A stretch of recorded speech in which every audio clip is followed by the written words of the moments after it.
ଜୟରୁ ମୁଁ ଦେବରାଜ ୱେଲକମ୍ କରୁଛି ମୋ YouTube channel Devraj live vision. ଆପଣମାନେ କେମିତି ଅଛନ୍ତି? ମୁଁ ତ ଭଲରେ ଅଛି, ଆଶା କରୁଛି ଠାକୁରଙ୍କ ଦ୍ୱାରା ଆପଣମାନେ ଭଲରେ ଥିବେ। ଭଗବାନ ସମସ୍ତଙ୍କର ମଙ୍ଗଳ କରନ୍ତୁ। ଆସନ୍ତୁ ଯିବା ଗୋଟେ ନୂଆ ବ୍ଲଗ୍କୁ। ଆଜିର ନୂଆ ବ୍ଲଗ୍ରେ ଆମେ ଯିବା ଦେଖିବା କାହାର, ଆଜି ଯିବା ଦେଖିବା ସଦୟ ହେମ ଭାଇଙ୍କର ଗୋଟେ ବହୁତ ସୁନ୍ଦର ଦାର୍ଜନ ଆମେ ଦେଖିବା ଆଜିର ବ୍ଲଗ୍ରେ।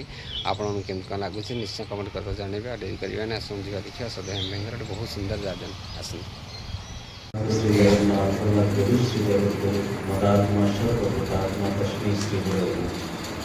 राम खत्म हमारा देश श्री भगवान परम पूज्य पास श्री भगवान पूज्य पास श्री आचार्य देवेंद्र श्री चरण भगवान नमः।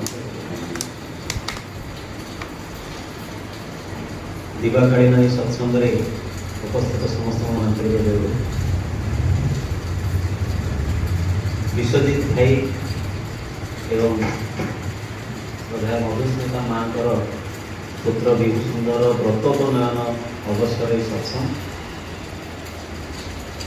शुणिकी बहुत खुशी लगे जे कोटीर व्रत घर आचार्य देव आशीर्वाद क्रमे देवघरे समापन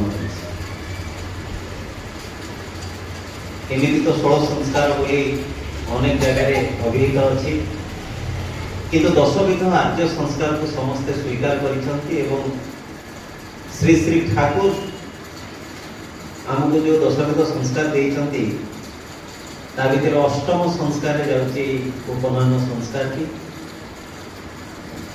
उपनयन माने उपनीत हेबा, चूड़ाकरण प्रस्तुति बा गुरु गृह को जीवार प्रस्तुति का होची चूड़ाकरण एवं गुरु गृह जाई रहिबा गुरु को जीवन में ग्रहण करी सेही माफिक जीवन को अतिबाहित करिवाटा उपनीत हवा बा उपनयन संस्कार।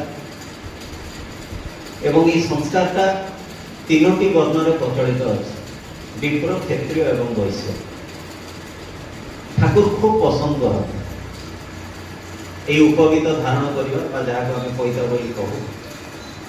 एवं यही समय पिलाटीर जीवन विप्र घरे तो 7-8 वर्ष बयस ही उपनयन संस्कार हो जाए, क्षेत्रीय बयस 11 और 12 वर्ष बयस करा जाए।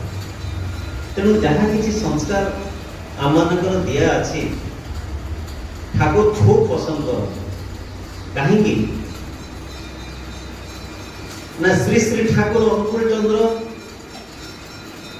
जीवन समस्या को धरती, समस्या को धरेवा को जाई तार कारण को धरती एवं कारण को बुझी सारिबा पर तार निराकरण केमती हुए ए विषय हमको ज्ञान दिया। आज हमन जीवन स्वाभाविक भाव में चलतछेड़ अछि, किंतु ई चला पथरे बा चालिबा बाटरे उपयुक्त ज्ञानर अभाव आज प्रतिटी टर्निंग पॉइंट रे कहीं जीवन में गोटे गोटे मोड़ आसे, जीवन सदाल गोटे फ्लैट लाइन नुहे। आज समय संदीक्षण परिस्थिति परिवेश भल अच्छी तो सब ठीक चली केतेबेले को ग्रहर दशा महादशा अंतर्दशा भीतर देकी मनुष्य लाइफ रे गोटे ट्विस्ट आसे, गोटे टर्निंग पॉइंट आसे। आ एई जेतेबेले मोड़ टिकक आसे एई मोड़ भितरे एई मुंडटा को ठीक रखिबाटा सबटु विराट बड़ कथा। आईटा गुरु केन्द्रिक जीवन यापन भितर संभवपर हो पाए कहीं ना जितेबले मनुष्य जीवन में गुरु ग्रहण करे बा जो उपनयन संस्कार जोटा हुए जो से गुरु आश्रम को अनुप्रविष्ट करे गुरुंकर अनुशासन को मानिकी चले सेउठुता जीवन गोटे प्रस्तुत आधार होगी ठिया हुए जहाँ उपरे ठिया है कि से चतुर्वर्गर फल अर्थात धर्म अर्थ काम मोक्ष को उपलब्धि करि पारे एवं जीवन से एकांत उदान उद्देश्य ईश्वर प्राप्ति से पथर पथी कर जो समस्या आ कथा कहली गोटे छोट चुंबक उदाहरण देगी मु तो आज उपनयन संस्कार को टिके चुंबक रे जीवन कथा कहबी जे आज आम माने समस्त विषय कार्य कारण विषय अवगत होना दरकार कहना कारण को न जानिले कहीं एटा जदि मनुष्य पाखे क्लियर न हुए ताहले मनुष्य केबे भी कोनोसी जिंस करे ना। आज दुनिया रे बहु प्रकार टीका अछि किए को टीका को रिसर्च करछि किए को टीका न किछि नै पिला जन्म होला बेले जेति टीका वैक्सीनेशन दरकार हमें दे देबे किंतु परिणत बयस को आसिला पर जे पुनी टीका नबा को ये कथा को दिन हमें सुनि नथिले हम बापा तो सुन नथिले किंतु गोटाए महामारी आसिला हम समस्त को जोडे जोडे टीका पड़ी दे गला केते जण तीनटा नै जे बूस्टर डोज पुणी ये जीवन थिबा अवस्था जाए कि पुणी आउरी को रकम कोन रोग आसीबो कोथि पई कोन वैक्सीनेशन हबो से कथा भी किए करता है तेनु आज हम माने हम जीवन रे रीजन ता क्लियर होबा दरकार आज समाज रो परिवार रो व्यक्तिगत जीवन रो सब किछि जिंस भीतर जोटा मूल हम मानकर प्रॉब्लम हेछि जोथि पई हमर डेटोरिएशन हेछि ता होछि डिजेनरेशन ठाकुर कोइले सत्य अनुसरण को आमे जदि लेउके देखो ताले अर्थमान दश इत्यादि पाइबा आसारे मते ठाकुर सदाई भक्त हो नै लेखिबा परे ठाकुर लेखिले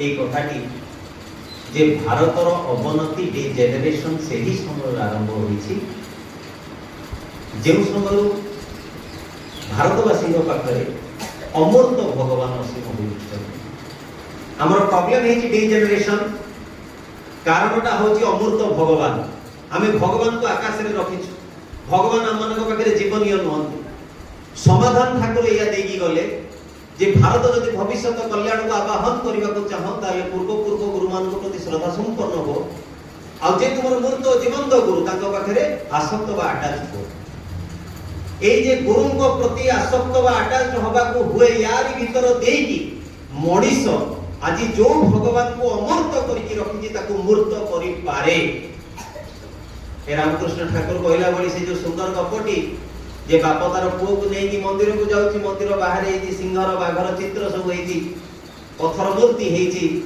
पुओटी दूर देखि कि बापा को डरी कि हाथ चिपी कोची बाबा जीवेनी बाघ सेतले बापा हसी देई को जाय अरे एटा पत्थरटा बाघ कई कई आसी ता पाटी भीतर टिके हाथ पुरे दे दे कामुडुची अरे सब पत्थर तू जाई को ए डर पूरा वो बुझीगला ये होची पत्थर मंदिर भीतर को प्रवेश करला पर जेतला बापा सेही पत्थर मूर्ति आगे कांदुची सेतले पुओ पुनी हाथ बडे बापा को दिवा पाई कोन ना रे मो दुख कहूची ना कोन ये पत्थर आगे दुख कोई कोन हो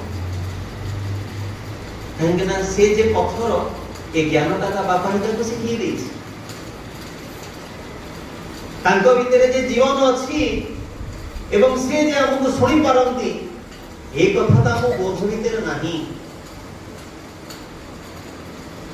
सेथि पाई तो जीवन रे गुरु दरकार आज उपनयन संस्कार सर्वप्रथम आमे कोसी भी जगह गले आज जेंति आमे उपनीत होचे आम घर किए चली गले भी आमे सेही प्रथम कार्य करू उपनयन रे भी सेटा प्रथम करी करा जाय प्रथमे चुट्टी कटा हुए ए मुंडन कर्म रही ठाकुर कहले मुंडनटा हो कि आत्मसमर्पणर भाव जहां को पाखरे समर्पित आमे कहले तो बापा चली गेला तो टिके तोर बाळा दलुनी तामने तोर श्रद्धा टिक को दबा तो समर्पणर भाव सेटा तो सेटा केमति कलुनी तेणु जहां को पाखरे आमे हम निज को समर्पित ताको पाखरे मुंडन कर्म हुए एवं पुनी ठाकुर कहउचंदी ए चुट्टी काटिबा पर जेते बेले स्किन टा डायरेक्ट सन रे रो संस्पर्श रे आसे सूर्यकिरण संस्पर्श रे आसे ए अल्ट्रा वायलेट रेज गुडा को काले इनहेल हो एवं याको ब्रेन अब्जॉर्ब करबा परे हमनकर मेधा शक्ति बा जाको धी शक्ति बोली कहै जाय ता काले बढ़ी जाय तेणु योगी तपस्वी विभिन्न प्रकार जिनस कले आगो नंडा ए सब लोक जो तीर्थ करिया को जानती सेठी कोइ दियासन ए चुटी पकी के आसी नंडा ही के आसी मु चुंबक रे को द्वितीय रे हुए कर्म वेद संस्कार ए कर्म वेद कर्मटा कहीं की पिलाटी बेलू हम संस्कार भीतर एते सुंदर क्रिया कर्म अछि आज्ञा जोटा आज पर्यंत आमे बहुत चिंता करि पाने एबे आपण घुरी घुरी की आलोचना देखंतु YouTube Insta Facebook जहां भी आपण सर्च करंतु आपण बुझी परिबे जे कानर ए दीटा फळी जो अछि ये केते इंपोर्टेंट पिला बेले जदी हमकु की स्कूल रे पनिशमेंट करोथिला ताले सार हमकु कान धरि ठिया करथिला माने एति की समय हमें जो कान को भिड़ी की धरि की ठिया होतिले काश आज भी कई जने सार थाई कि हमकु कहंता जे 5 मिनिट लेके कान धरि को विश्वास करंतु बहुत गुडे रोग हमर भल हो जाय यदि कोनोसी व्यक्ति निजर ए कानर जो फळी अछि ताको यदि 50 थर एमति भिड़े এই দুইটা আঙ্গুলি ভিতর ଦେଇକି କାନର ଦୁଇ ସାଇଡ କୁ ଯଦି ଏମିତି ସ୍ପର୍ଶ ଘଷେ ଏବଂ এই କାନର ଯୋଉ ପୋଷ୍ଟର ଅଛି ତାକୁ ଯଦି ଏମିତି ଏମିତି କରେ ପ୍ରତିଦିନ 50 ଥର ମାସକ ପାଇଁ କରନ୍ତୁ, ଆପଣ ବୁଝିପାରିବେ। ଗୋଟେ ଫଟୋ ଉଠେଇକି ଫେସରେ ରଖିଥାନ୍ତୁ, ମାସେ ଦେଢ ମାସ এই କର୍ମ କରିଲା ପରେ ପୁଣି ଆଉ ଗୋଟେ ଫଟୋ ଆପଣଙ୍କ ମୁହଁରେ ଉଠେଇବେ, you can see the difference. ସେଥିପାଇଁ ସେ କାନରେ ଗୋଟେ ଫୋଡ଼ିବା, କାନରେ ଛିଦ୍ର କରିବା କର୍ମଭେଦ ବୋଲି ଯାହାକୁ କୁହାଯାଏ, ଏ କର୍ମଟା ଉପନୟନ ସଂସ୍କାରରେ ଅଛି। ତାକୁ ବ୍ରହ୍ମଚର୍ଯ୍ୟ ପାଳନ କରିବା ପାଇଁ କୁହାଯାଏ, ତାକୁ ଯୋଗୀ ବେଶରେ ଦୁଆରେ ଦୁଆରେ ବୁଲାଯାଏ। ତା ଭିତରେ ଏଇ ଭାବନା ସୃଷ୍ଟି କରିବା ପାଇଁ ଯେ ନିସ୍ୱାର୍ଥପର ଭାବରେ ଗୁରୁଙ୍କ ପାଇଁ କେମିତି ଭିକ୍ଷା କରିବାକୁ ହୁଏ ଏବଂ ପରିବେଶ ଭିତରେ କେମିତି ନିଜର ସମସ୍ତ କିଛି ଶ୍ରମଦାନ କରି ଗୁରୁଙ୍କୁ ପ୍ରତିଷ୍ଠା କରିବାକୁ ହୁଏ, ଏ କେତେ କେତେ କଥା ଅଛି। ଏ ଭାଇଙ୍କ ସହିତ କଥା ହେଲା ଶୁଣୁଥିଲି, ଏମିତି ତ ବ୍ରତ ଘର 4 କର୍ମ ଭିତରେ ସମାପନ ହେଇଯାଏ, ଆଶ୍ରମରେ 3 ଦିନ ଯାଇକି ରଖାଗଲା। ଏଠି କିଏ ପିଲା ସେ ତାକୁ ଘରଠୁ ଅଲଗା ରଖାଗଲା, କେବଳ ମା ବ୍ୟତୀତ ଆଉ କାହାକୁ ସେ ଦେଖିବ। ଏ ସଂସ୍କାର ଭିତରେ ଅଛି ଶିକ୍ଷା, ୟା ଭିତରେ ଅଛି ମସଲା। ସେଥିପାଇଁ ଠାକୁର କହିଲେ ଜନ୍ମ ଦେବା କଷ୍ଟ ଯଦିଓ ପାଳନ କରା ସହଜ ନୁହେଁ, ସନ୍ଧିଷ୍ଠା ସହ ବୁଦ୍ଧିମତାରେ ଦକ୍ଷ କୁଶଳୀ ହବାକୁ ହୁଏ ସେଇ ମାକୁ। କିନ୍ତୁ ମା ଭିତରେ ଏତକ ଜ୍ଞାନ ବି ଆସିବ କେମିତି? ଗୁରୁ ଗ୍ରହଣ ହେଇଥିଲେ ତ। ବିଦ୍ୟାଟା ଦବ କିଏ? ଆଜି ସବୁ ଅସଜଡ଼ା ଭିତରେ ସଜଡ଼ା ଜୀବନଟାକୁ ଧରେଇକି ଶିଖେଇବ କିଏ? ଆଜି ଯୋଉ କେତେଟା କଥା ମୁଁ କହିଲି ସମସ୍ତଙ୍କୁ ଗପ ଭଳି ଲାଗିଥାଇପାରେ, এই কাନ ସହିତ ଜଡ଼ିତ এই 3ଟି କର୍ମକୁ କୌଣସି ଲୋକ କରନ୍ତୁ ଆଜ୍ଞା, କିଛି ଖଟ ଉପରେ ବସିକି ବି ଆମେ କରିପାରିବା। ଆମ ଜୀବନରେ এই ଜୀବନକୁ ନିୟନ୍ତ୍ରଣ କରିବା ପାଇଁ ଯୋଉ ମନର ପ୍ରୟୋଜନ ଅଛି ସେଇ ମନଟା ଆଜି ବିକ୍ଷିପ୍ତ। ସେଥିପାଇଁ এই ପିଲାଟି ବେଳୁ ଯେତେବେଳେ ଗୁରୁ ଆଶ୍ରମ ପଠେଇବାର ସଂସ୍କାର ଆମ ମାନଙ୍କର ଆର୍ଯ୍ୟ ପରମ୍ପରାରେ ଥିଲା ଯେ ଯୋଉ ମନ ବିକ୍ଷିପ୍ତ ହେଇଯାଉଛି, ରାମକୃଷ୍ଣ ଠାକୁରଙ୍କର ସେଇ କଥା যে সরিষ পড়িয়া থরে চিরিকি বিঞ্চি গলে আউ কিন্তু তাকে গোটেଇବା সম্ভবপর নহে, সেমতি মন যদি সংসারর সমস্ত মায়া ভিতরে আচ্ছন্ন হয়ে যায় আউ তাকে একাঠি করা সম্ভবপর নহে। 45-50 বর্ষ বয়সে যদি মু কইবি আজ্ঞা দীক্ষা নিয়ন্তু, সে দীক্ষা নেই পারে কিন্তু মন ভিতরে ঠাকুর সেই রকম প্রবিষ্ট করি পারিবে না। কাইকি সেপটে ঝিও বাহাগর চিন্তা দেলেনি, পুଅର চাকরি চিন্তা দেলেনি, স্ত্রী দেহ খরাপ আইসিউরে পড়িছি, আউ সময় কাই প্রভুকে অন্তর ভিতরে রখিବାକୁ প্রভু মত জঞ্জাଳ প্রবল। 12 ବର୍ଷ ବୟସରୁ ଗୁରୁ ଦୀକ୍ଷା ଗ୍ରହଣ କରିବାର ବିଧାନ ରହିଛି। এই ଉପନୟନ ସଂସ୍କାର ଯାହା ଏ ହେଉଛି ଗୁରୁ ଗ୍ରହଣ। ତାମାନେ ଯୋଉମାନେ ଆମମାନେ ଦୀକ୍ଷା ନେଇଛେ ପ୍ରକାରାନ୍ତରେ ଆମମାନେ ଉପନୀତ ହେଇଛେ, ଆମର ମଧ୍ୟ ଉପନୟନ ସଂସ୍କାର ହେଇଛି। ସେଥିପାଇଁ ଠାକୁର କହିଲେ ଦୀକ୍ଷା ନେବା ହେଉଛି ଦ୍ୱିଜତ୍ୱ ଲାଭ କରିବା, ଦ୍ୱିତୀୟ ଜନ୍ମ ଦ୍ୱିଜ ବୋଲି କୁହାଯାଏ। ଯୋଉ ଜନ୍ମ ନେବା ଭିତରେ ଦେଖି ଯେତେବେଳେ ମୁଁ ଜନ୍ମ ନେଇଛି ମତେ ହୁଏତ ମୋର ଉଦ୍ଦେଶ୍ୟ ଜଣେଇବା ପାଇଁ କେହି ନାହାନ୍ତି, ଯେତେବେଳେ ଗୁରୁ ଦୀକ୍ଷା ମଣିଷ ନିଏ ସେତେବେଳେ ତାର ଜୀବନର ଉଦ୍ଦେଶ୍ୟଟା ତା ପାଖରେ କ୍ଲିୟର ହୁଏ। सदगुरु आए भेद बताए ज्ञान करे उपदेश, कोयला की मेला छूटे जब आग करे प्रवेश। এই অগ্নি সদৃশ যেତେବେଳେ ସେ ଆମ ଭିତରେ ଅନୁପ୍ରବିଷ୍ଟ କରନ୍ତି ସେତେବେଳେ ଆମମାନଙ୍କ ଭିତରେ ଥିବା ଚେତନାଟା ଜାଗ୍ରତ ହେଇଯାଏ। ସେତେବେଳେ এই অনিয়ন্ত্রিত মন, অসজଡ଼ା মନ, এই খিয়ালি মନ ପୁଣି ଦାନା ବାନ୍ଧି ଉଠେ। এই ମନ ଧୀରେ ଧୀରେ ଇଷ୍ଟ ପଥର ପଥିକ ହୁଏ। ଆଉ ଯେତେବେଳେ ମଣିଷ ମଙ୍ଗଳ ପଥର ପଥିକ ହୁଏ ତା ଜୀବନରେ ହୁଏତ ଅନେକ ଟର୍ଣ୍ଣିଂ ପଏଣ୍ଟ ଆସିପାରେ, ମୋଡ଼ ଆସିପାରେ, ଯୋଉ କଥାରୁ ମୁଁ କଥା ଆରମ୍ଭ କରିଥିଲି। କିନ୍ତୁ ମୋଡ଼ ଆସିଲେ ମୋଡ଼ର ମୁଖ୍ୟ କାମ, ଯେକୌଣସି ଗ୍ରହ ଦଶାର ମୁଖ୍ୟ କାମ ହେଉଛି ମନ ଜଗତଟାକୁ ଡିଷ୍ଟର୍ବ କରିବା। ଯଦି ବୀଜମନ୍ତ୍ରଟା ମନ ଭିତରେ ନିହିତ ହେଇକି ଥାଏ ଆଉ ଯଦି ତାର ମନନ ଆମେ କଣ୍ଟିନ୍ୟୁଅସ୍ ପ୍ରୋସେସରେ କରୁଥାଉ ତାହେଲେ କିନ୍ତୁ ଆଉ ଗ୍ରହର ପ୍ରଭାବଟା ମନକୁ ବିଚଳିତ କରିପାରେ ନା। এই যে যুবক অবস্থা ভিতরে পিলা ভিতরে আকর্ষণর ভাব সৃষ্টি হয়। ঠাকুরকে প্রশ্ন করা হয়েছে যে ঠাকুর এই যে আমি দেখুছু কিশোর যুবক অবস্থা ভিতরে এই পুরুষর নারী প্রতি, নারীর পুরুষ প্রতি গোটে শ্রদ্ধা আকর্ষণ হচ্ছে, এ উভয় উভয়ঙ্গে টিকে ঝুঁকি পড়ুଛନ୍ତି, এইটা কেমিতি কথা? ঠাকুর কইলে রে এইটা স্বাভাবিক, ভগবান দেইଛନ୍ତି। কেমিতি? ঠাকুর সেটি 3টা কথা কହୁଛନ୍ତି। ঠাকুর প্রথমে কହୁଛନ୍ତି প্রো প্রিজর্ভেশন, সেলফ প্রিজর্ভেশন, তারপরে কହୁଛନ୍ତି সেলফ প্রোটেকশন এবং তৃতীয়রে কହୁଛନ୍ତି সেলফ প্রোক্রিয়েশন। যদি ওড়িয়াରେ ଏହାର ଭାବାର୍ଥ କରିବା ଯେ ପ୍ରଥମେ ଆମ ନିଜର ପୋଷଣ ଦରକାର ହେଉଛି ଆତ୍ମପୋଷଣ, ଦ୍ୱିତୀୟରେ ଦରକାର ହେଉଛି ଆତ୍ମରକ୍ଷା, ତୃତୀୟରେ ଦରକାର ହେଉଛି ଆତ୍ମବିସ୍ତାର। କ'ଣ ଏ ତିନିଟା? ଆମକୁ ଭୋକ ଲାଗୁଛି, ଶୋଷ ଲାଗୁଛି, ଆଜି ସତ୍ସଙ୍ଗରେ ଆପଣ ବସୁଛନ୍ତି, ଆଉ ଟିକେ ଗଡ଼ିଗଲା ପରେ ହାଣ୍ଡି ତାତିବ, ଆଜ୍ଞା ବନ୍ଦ କରନ୍ତୁ, ଗଣ୍ଡେ ଖାଇବା ନା, ପେଟ ଶାନ୍ତି ହେଲେ ସବୁ ଶାନ୍ତି। କାହିଁକି ନା ମଣିଷ ଜାଣୁଛି ଯଦି ମୁଁ ନ ଖାଇବି ମୁଁ ମରିଯିବି। ଆତ୍ମପୋଷଣ କରୁଛି। ମଶାଟେ କାମୁଡୁଛି, ଆପଣ ନିଦରେ ବି ଯାଇ ବାଡ଼େଇ ଦେଉଛନ୍ତି, କାହିଁକି ନା ଆତ୍ମରକ୍ଷା କରିବାର ଟେଣ୍ଡେନ୍ସି ଆମ ଭିତରେ ଅଛି। ଠିକ ସେମିତି ଆତ୍ମବିସ୍ତାର ବା ସେଲ୍ଫ ପ୍ରୋକ୍ରିଏସନ, ମଣିଷ ତା ନିଜକୁ ବହୁଗୁଣିତ କରି ଏହି ସଂସାରରେ ଛାଡ଼ିବାକୁ ଚାହେଁ। এই ନିଜକୁ ବହୁଗୁଣିତ କରିବାର ଇଚ୍ଛାଟା ପୁରୁଷକୁ ନାରୀ ପ୍ରତି ଆକର୍ଷିତ କରାଏ। ମାଧ୍ୟମ ହେଉଛି ସନ୍ତାନ। ଆମେ ସମସ୍ତେ ଏ ଜଗତରୁ ଛାଡ଼ିକି ଯିବା ପରେ ମଧ୍ୟ ପିଲାପିଲିଙ୍କ ଭିତର ଦେଇକି ଆମେ ଏ ଜଗତରେ ରହିବାକୁ ଚାହୁଁ। ସେଥିପାଇଁ ଆମ ଭିତରେ এই କାମ ଭାବଟିକୁ ପ୍ରଭୁ ଦେଇଛନ୍ତି। କିନ୍ତୁ ଆଜି ଇନ୍ଦ୍ରିୟ ସୁଖ ଏବଂ ପ୍ରକୃତ ଶିକ୍ଷାର ଅଭାବରୁ ଆଜି ଏଇ ମନଟା ଯାହା ମୋର ଉନ୍ନତିର ପରିଚାୟକ, ଯାହା ମୋର ଉନ୍ନତିର ପରିପୋଷକ, ସେଇଟା ମୋର ଉନ୍ନତିର ପରିପନ୍ଥୀ ହେଇକି ଠିଆ ହେଇଛି। ସେଥିପାଇଁ ଠାକୁର କହିଥିଲେ ଯେ ଏ ଶିକ୍ଷାଟା ମଣିଷ ଆଜି ଅନେକ ପାଉଛି ବୋଲି କହୁଛି, କିନ୍ତୁ ଶିକ୍ଷା ପରେ ମଣିଷର ପ୍ରାପ୍ତି କିଛି ନାହିଁ। ଗୋଟେ ସୁନ୍ଦର କଥା ଯେତେବେଳେ ମୁଁ ପଢିଲି, ସେ କଥା ଜାଣିଲି, এই ସତ୍ସଙ୍ଗ ଭିତରେ ହିଁ এই କଥାଟି ମିଳିଛି ଯେ ମଣିଷ ଆଜି ଶିଖୁଛି କ'ଣ। ଏବଂ ଆଜି ଭାରତବର୍ଷରେ ଯଦି ଦେଖିବା ତାହେଲେ ଯୁବକମାନେ ଆଜି ଅଭାବ, ଅନଏମ୍ପ୍ଲଏଡ୍। କୌଣସି ବି ଝିଅ ବା ପୁଅ ଶିକ୍ଷା ଲାଭ କରିବା ଆଉ ସେ ରୋଜଗାର କରିପାରିବନି, ଏଇଟା ନ ହେଇପାରେ।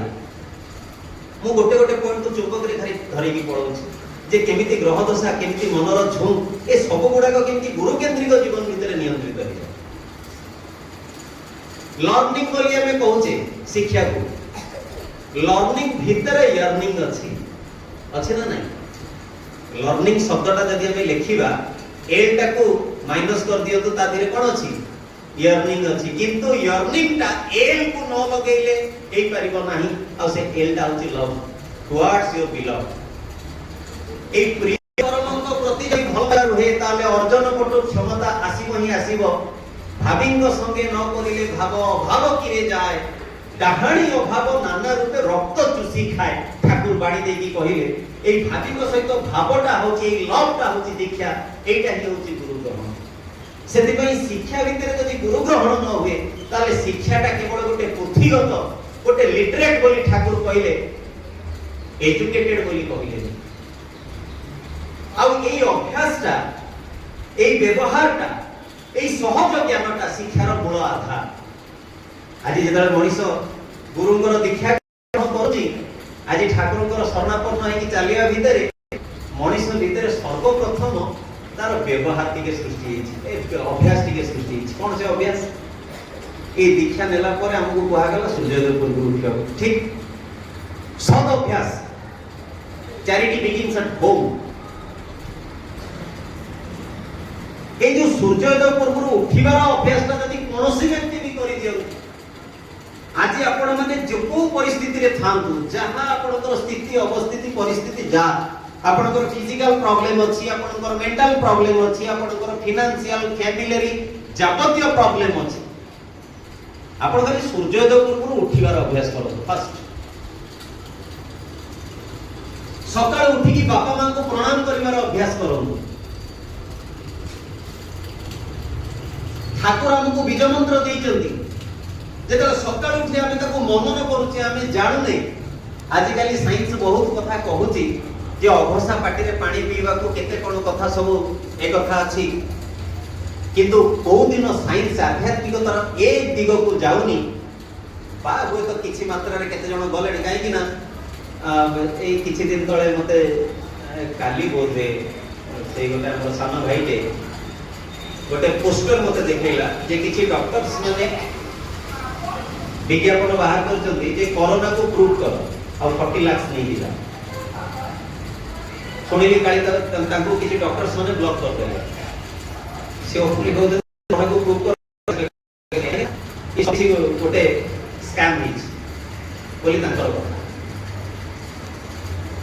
ଆଜି ଆମମାନେ ସେଠି ଯୁଦ୍ଧ ଦେଖୁଛେ, ଆମେ ଜାଣୁନଥିଲେ କୋଉଠି କଣ ହଉଛି, ଆମର କଣ ଯାଉଛି କହିଲୁ, କିଏ କଣ କଲା। ଏଇନା ଆମର ଠିକ ଶୁଳା କଷ୍ଟ ହଉଛି, କାହିଁକି ନା ରେ କି ସେ ଆମେରିକା ଇରାନ ସେ କଣ ଯୁଦ୍ଧ ହେଲା, କେତେ କେତେ ଗାଙ୍ଗୁରାମ ବନ୍ଦ, ବରା ଚପ ଆଉ ମିଳୁନି, ଯୋଉ ବରା 5 ଟଙ୍କା ଥିଲା ସେ କଣ 7 ଟଙ୍କା 8 ଟଙ୍କା ହେଲେ।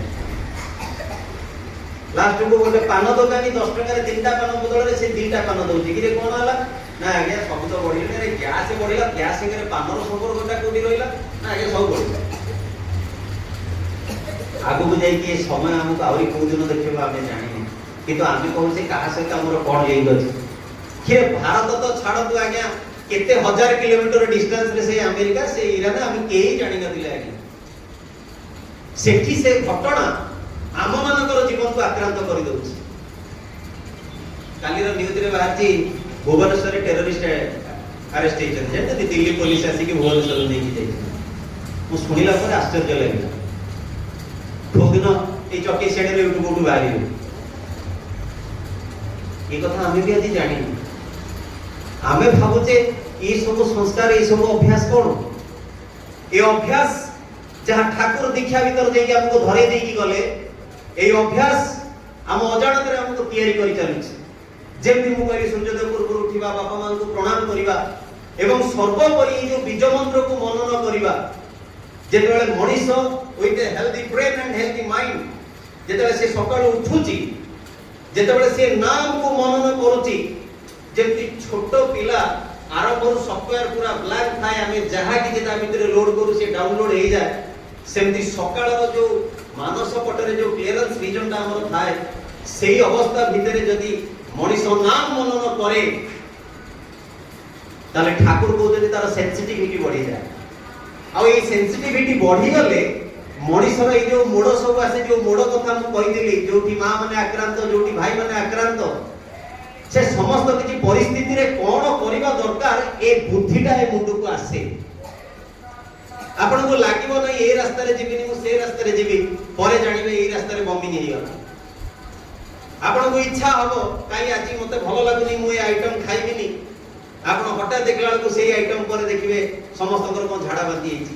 ବେଳେ ବେଳେ ଲାଗେ ଆରେ ମୁଁ ବଞ୍ଚିଗଲି, ମତେ ବଞ୍ଚେଇଲା କିଏ? ଜୀବନରେ এই অপকর্মর মনুষ্যকে নিয়ন্ত্রণ করলা কিয়ে? এই বীজ মন্ত্র। সেতিপাই ঠাকুর এই কথা গুড়াক সংযোগ করদেলে দীক্ষা ভিতরে যে আজি গুরু গ্রহণটা গোটে পিলা খেল নয়। অনেক ভাবନ୍ତି এটা গোটে কইবার কথা। গুরু গ্রহণ আম জীবনকু নিয়ন্ত্রণ করিবারে এপরিকি জীবনকু বঞ্চিবারে নিহাতি প্রয়োজন। এটা সৌখ নয় আজ্ঞা যে ইচ্ছা হলে দেখিবা, ইচ্ছা নহলে নাই, এ অছি সময়। এবে হি রিসেন্টলি সেই কথা কহিকি আসিଥିଲି যে মনিষর আবশ্যকতা তিনটা, তা নুহে মনিষর মূল আবশ্যকতা হচ্ছে তার ধর্ম। কারণ না ধর্মটা যদি মনিষ জীবনে অনুপ্রবিষ্ট ন করে তাহলে তার খাদ্য, বস্ত্র, বাসগৃহ সবু কিছু বিচ্ছিন্ন হয়ে যায়। আর শ্রী শ্রী ঠাকুর বাণী দেইকি কহিলে ধর্ম মূর্ত হুয়ে আদর্শরে। আদর্শরে দীক্ষা আনে অনুরাগ। তেণু জীবনের আদর্শକୁ গ্রহণ করি তাঙ্কঠু সতমন্ত্রে উপনীত হেই এই উপনয়ন সংস্কার মাধ্যম ভিতর দেইকি মতে তাঙ্ক পাখরে মোর নিজকু সমর্পণ করিবাকু হব। ইয়ার ভিতর দেইকি হি জীবনর সুস্থতা, ইয়ার ভিতর দেইকি জীবনর সার্থকতা। আজি মনিষ অনেকাংশে ভাবে যে প্রকৃতরে ঠাকুর কোন ঈশ্বর পুরুষোত্তম, সে কোন ভগবান, তাঙ্ক প্রদত্ত এই যে বীজ মন্ত্র, ইষ্টপ্রতি এই সব কথা কোন? ঠাকুর কইলে এই সব কথা কোন করিকি উপলব্ধি করা যাই পারে। পিলাটি বেড়ু পিলাঙ্ক ভিতরে এই বোধ টিকক ঢুকেই দেওয়াকু হুয়ে যে ইষ্টপ্রতি কেতে ইম্পর্টান্ট। সময় নাহি আজি সে বিষয়কু যাবার। আমাদের সমস্তে অনেক আলোচনা শুনেছে। ঠাকুর ঈশ্বর পুরুষোত্তম কহিদেলে বি বিশ্বাস হুয়েনি, কিন্তু যদি অন্তর ভিতরে কাহার অনুভূতি সৃষ্টি হুয়ে যে মতে মোর ঠাকুর এই সমস্যার রক্ষা করিছন্তি, মোর জীবন চালি যাউতলা মতে ঠাকুর বঞ্চিছন্তি, মু ভেন্টিলেটর ফেরিকি আসছি, মু আক্সিডেন্টরু বঞ্চিছি, কালি কি মু খাইବାକୁ পাউনଥିଲି, আজি 3 মহলার বিল্ডিং করিছি। ঘুরি ঘুরি কেতে লোকଙ୍କର কেতে যে অনুভূতি কইলে নসরে সর্বোপরি মଣିଷ ଗୋଟେ লাইনে কହୁছে আজ্ঞা ঠাকুর নথিলে ହୁଏ ତ ମୁଁ ଆପଣଙ୍କ ସାମ୍ନାରେ ଠିଆ ହେଇପାରିନଥାନ୍ତି। এই চরিত্র পরিবর্তন হয়ে যায়।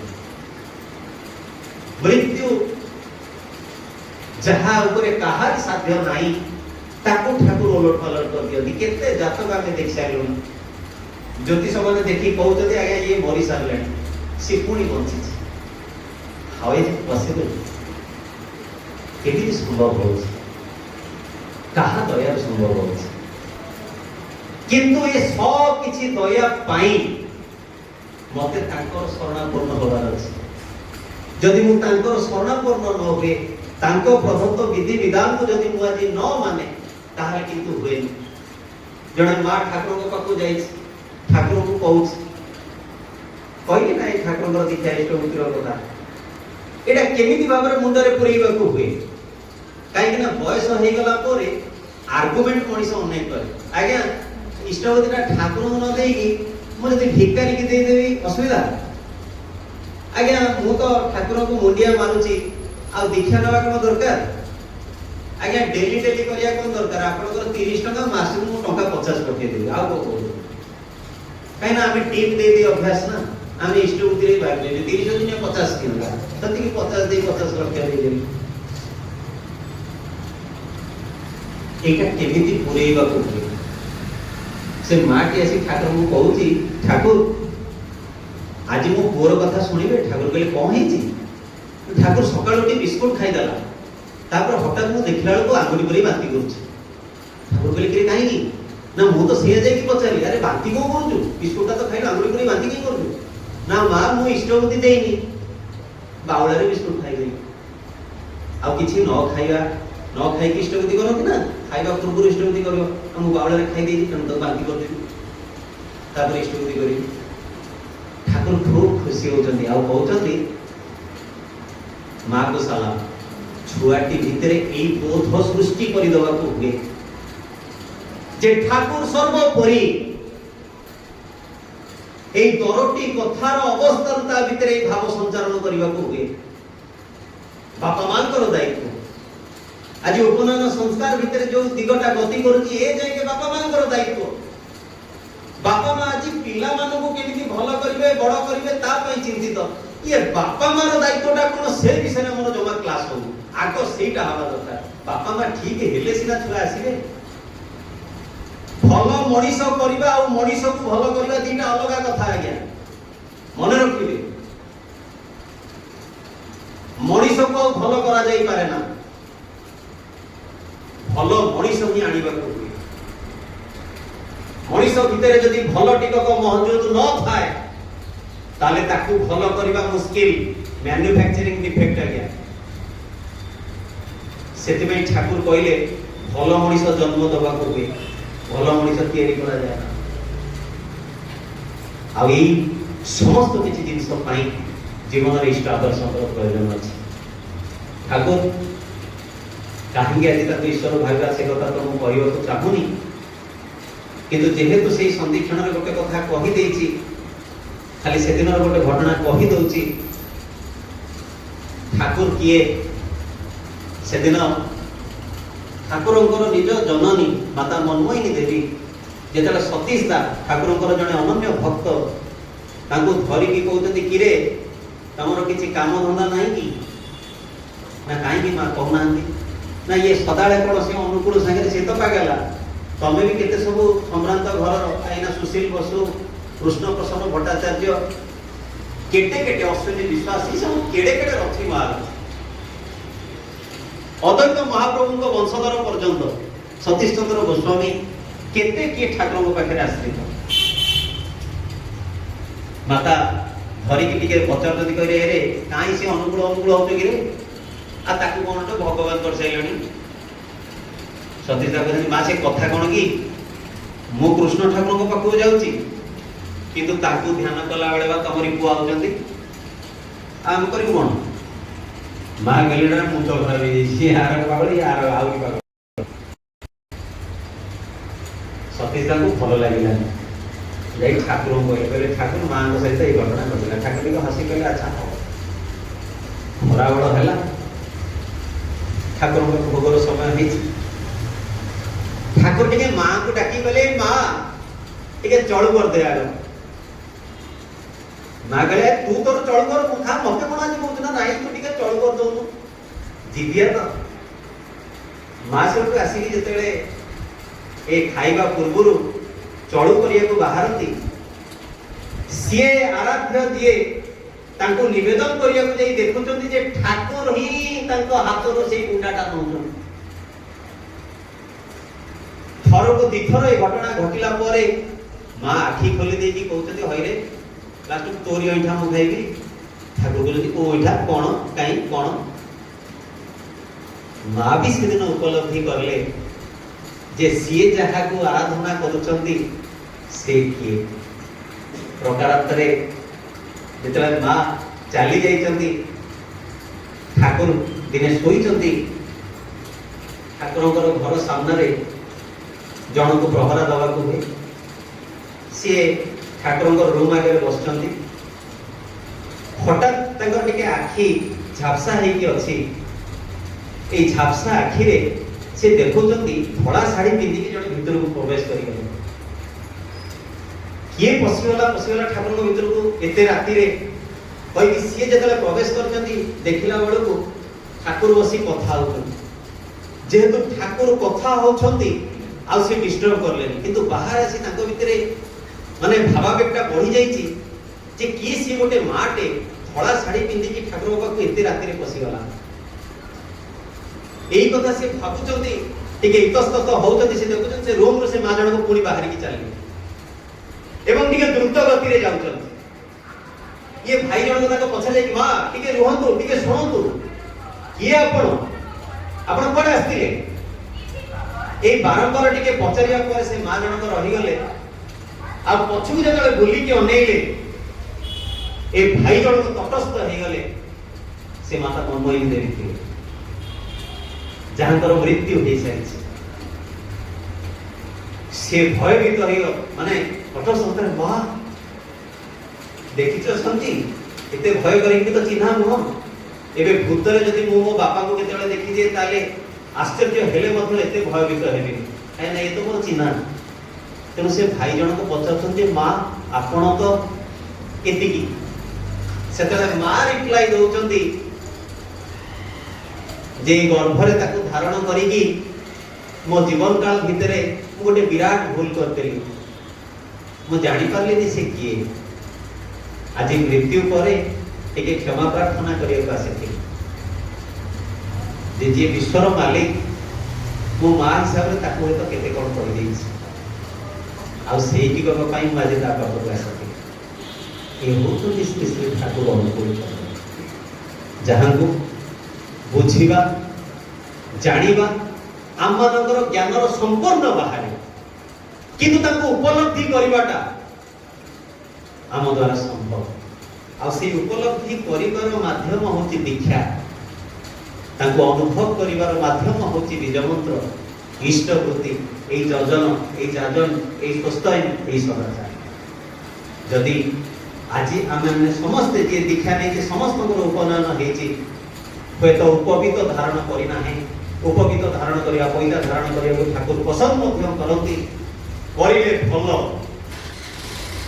କିନ୍ତୁ ଠାକୁର ବାରମ୍ବାର କରି କହିଛନ୍ତି ଯେ এই গুরু কেন্দ্রিক জীবনযাপন ভিতরে ହିଁ ମଣିଷ ଜୀବନର ସାର୍ଥକ।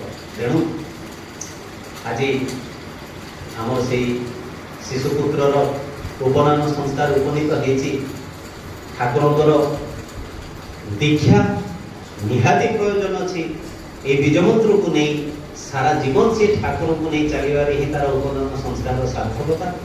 ତେଣୁ ତାର ପରବର୍ତ୍ତୀ ଜୀବନ, ଯେହେତୁ ତାର ବାପା ମା ଦୀକ୍ଷିତ ଏବଂ ଠାକୁରଙ୍କର ଭାବରେ ଭାବାୟିତ ମଧ୍ୟ, ତେଣୁ ସିଏ ତ ଭାଗ୍ୟବାନ ନିଶ୍ଚୟ।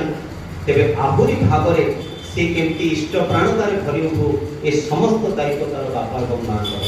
ଆଉ ଆପଣମାନଙ୍କର ସମସ୍ତଙ୍କ ଭିତରେ এই ଇଷ୍ଟ ପ୍ରାଣତାର ଭାବଟିକ ସୃଷ୍ଟି ହଉ, ତାହା ମଧ୍ୟ ମୋର ଏକାନ୍ତ ପ୍ରାର୍ଥନା। ଦୟାନନ୍ଦ ଶ୍ରୀଚରଣ